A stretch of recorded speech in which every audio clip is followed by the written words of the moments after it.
तो आज आम गीजर कम्प्लेन देखापी। तो देखते दुईटा गीजर अच्छी तो दुईटा जाक गीजर प्रोब्लेम हो गरम होनी कि गरम पानी भी आसुनी। तो गरम पानी कौन पाई आसुनी चेक करके देखा। लाइट आसছে देखते रेड लाइट किंतु गरम होनी पानी। तो कस्टमर कम्प्लेन कर तो आसी सब आम चेक करके देखा कौन प्रोब्लेम अच्छी गीजर।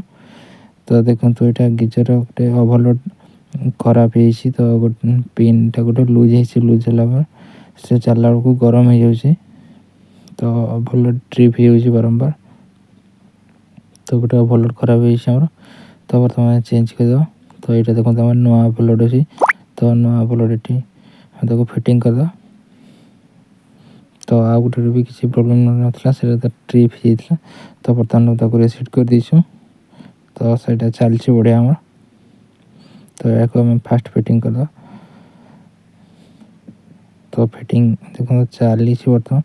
तो बर्तमान आम घंटे पाखापाखि वेट कली देखो पूरा गरम हो गला आम गीजर पानी पूरा बर्तमान गरम हो। तो सहीटा भी बढ़िया गरम हो बर्तमान आम यहाँ भी बढ़िया चलती देखो। तो थैंक यू। वीडियो भल लगे लाइक एंड सब्सक्राइब करूँ।